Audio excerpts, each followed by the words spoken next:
Welcome to I dream. నేను మీ Surekha.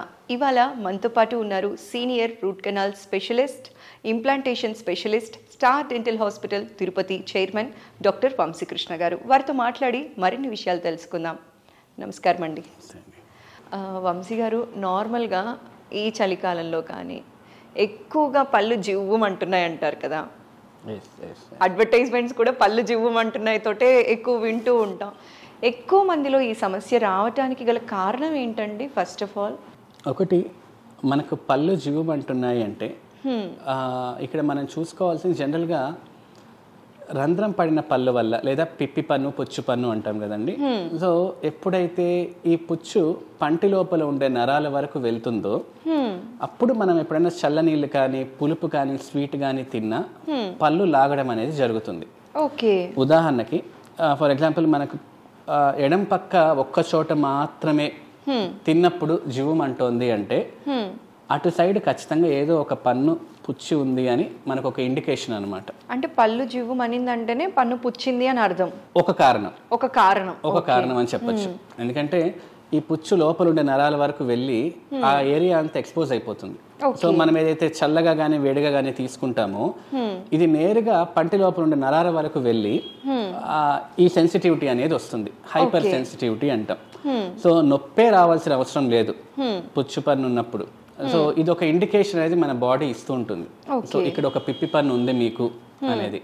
So ఇది ఒక కారణం చెప్పచ్చు పళ్ళు జివ్వమనడానికి. ఇంకపోతే రెండో కారణం ఏంటంటే ఇది జనరల్గా కొంచెం వయసు అయిన వాళ్ళకి చూస్తూ ఉంటాం, పెద్దవారికి. పంటి అరుగుదల. అంటే ఇప్పుడు ఎప్పుడైనా చూడండి, పంటి పైన ఎనామెల్ అనే ఒక కవరింగ్ అనేది ఉంటుంది, ఒక కవచం లాంటిది. పంటి లోపల ఉండే నరాల్ని ప్రొటెక్ట్ చేయడానికి పంటి పైన ఒక 2 లేయర్స్ ఉంటాయి. డెంటిన్ అంటాం, ఎనామెల్ అంటాం. సో మనం ఎప్పుడైనా నవిలినప్పుడు, ఆహారం తీసుకునేటప్పుడు, నవిలేటప్పుడు ఈ ఎనామెల్ అనేది ప్రొటెక్ట్ చేస్తూ ఉంటుంది పంటి లోపల ఉండే నరాల్ని.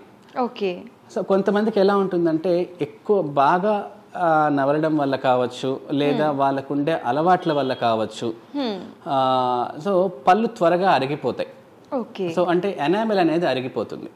అంటే పళ్ళు చూడండి, కొంతమందికి ఎట్లుంటాయంటే ఫ్లాట్ అయిపోతాయి. ఇది వాళ్ళకే తెలుస్తుంది. పళ్ళు ఎప్పుడైనా గ్రూవ్స్ అండ్ షాలోస్ అంటాం, లైక్ హైట్గా తక్కువగా ఇట్లా ఉంటాయి. కానీ అట్లా కాకుండా బల్లలాగా ఫ్లాట్గా అయిపోతాయి కొంతమందికి పళ్ళు. సో ఇటువంటి వాళ్ళకి ఎందుకు అంటే ఈ ఎనామెల్ అరిగిపోవడం వల్ల ఈ విధంగా ఫ్లాట్ అవ్వడం అనేది జరుగుతుంది. సో ఇట్లా బాగా ఎనామెల్ అరిగిపోయిన వాళ్ళకి ఈ నరాలకు ఉండే ప్రొటెక్షన్ తగ్గిపోయినట్లే. ఎప్పుడైతే ఎనామెల్ అనేది ప్రొటెక్షన్ గా ఉందో అది అరిగిపోయిందో, ఈ ప్రొటెక్షన్ తగ్గడం వల్ల మనం ఏదైతే స్వీట్ కానీ, పులుపు కానీ, చల్లదనీలు కానీ తీసుకున్నామో అవి నేరుగా పంటి యొక్క నరాల మీద డైరెక్ట్ గా యాక్సెస్ అనేది ఉంటుందన్నమాట. సో అప్పుడు ఈ సెన్సిటివిటీ ఉంటుంది.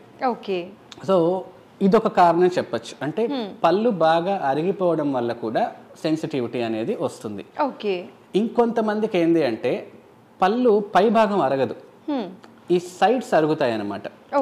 వీళ్ళకి ఎట్లా ఉంటుందంటే, వీళ్ళు ఎలా వస్తారంటే, సార్ పంటి పక్కన ఒక గాడిలాగా ఏర్పడింది, లేదా పంటి చిగురికి పంటికి మధ్యలో గ్యాప్ వచ్చింది, ఒక చిన్న గాడిలాగా ఏర్పడింది, అక్కడ మాకు బాగా ఆహారం ఇరుక్కోవడం లేదా పళ్ళు జివ్వమండం ఉంది అంటాం.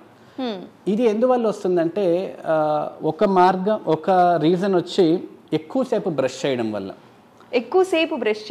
ఎగ్జాక్ట్లీ. అంటే చాలా మంది చూడండి, ఇప్పుడు ఫర్ ఎగ్జాంపుల్ ఒక 2-3 minutes మన బ్రషింగ్ చక్కగా కంప్లీట్ చేసుకోవచ్చు. కానీ కొంతమంది బ్రష్ 15-20 minutes కూడా ఎక్కువ బలం పెట్టి చేసే వాళ్ళు కూడా ఉంటారు. సో ఇది సరైన పద్ధతి కాదు. అంటే సరైన పద్ధతిలో బ్రష్ చేసుకోకుండా ఇటువంటి పద్ధతుల్లో చేయడం వల్ల కూడా ఎనామెల్ అనేది అరుగుతుంది. కొన్ని ఏళ్ళుగా ఎక్కువ ఫోర్స్ పెట్టి, ఎక్కువ ప్రెషర్ పెట్టి బ్రష్ చేయడం వల్ల కూడా ఎనామెల్ అనేది అరుగుతూ ఉంటుంది. సో వీటి వల్ల కూడా కొంత సెన్సిటివిటీ రావడానికి గల కారణాలు అని చెప్పచ్చు.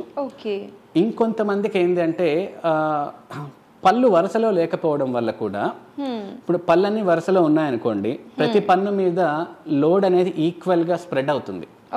అట్లా కాకుండా కొంతమందికి పళ్ళకి ముందుకి వెనక్కు, సో ఇట్లా ఇర్రెగ్యులర్ గా ఉండడం వల్ల కొన్ని సెలెక్టివ్ పళ్ళ మీద ఎక్కువ లోడ్ పడుతుంది, కొన్ని పళ్ళ మీద తక్కువ లోడ్ పడుతుంది. సో ఇట్లా ఎక్కువ లోడ్ పడే పళ్ళ మీద కూడా ఎనామెల్ అనేది త్వరగా అరుగుతుంది. సో ఇర్రెగ్యులర్ టీత్ వల్ల కూడా ఈ సెన్సిటివిటీ అనేది ఖచ్చితంగా వస్తుందని చెప్పచ్చు. ఓకే. సో ఇక్కడ మనం ఫస్ట్ ఆఫ్ ఆల్ సెన్సిటివిటీతో పేషెంట్ వచ్చారు అంటే ఇది ఎందువల్ల వచ్చింది అనేది మనం ఫస్ట్ ఎవాల్యుయేట్ చేయాలి.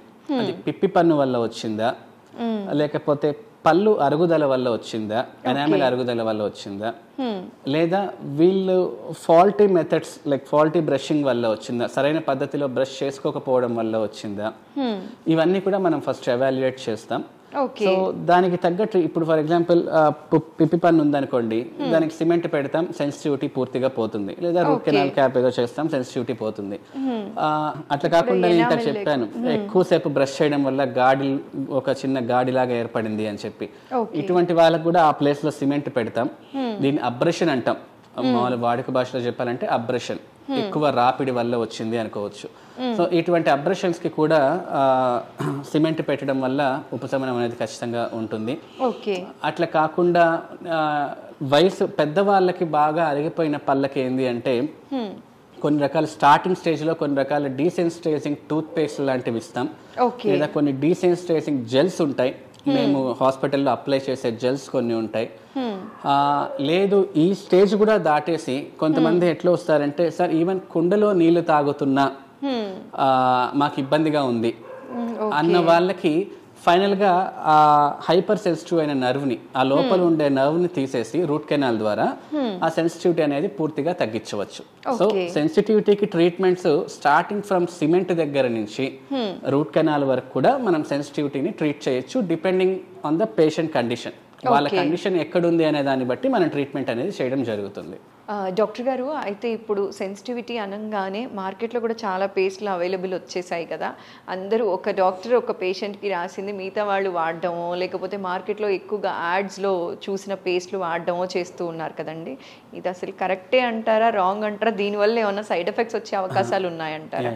ఖచ్చితంగా సైడ్ ఎఫెక్ట్స్ అయితే ఏమి ఉండవు, కానీ ఫస్ట్ ఆఫ్ ఆల్ మనకు ఈ యాడ్స్ వాటి ప్రభావం వల్ల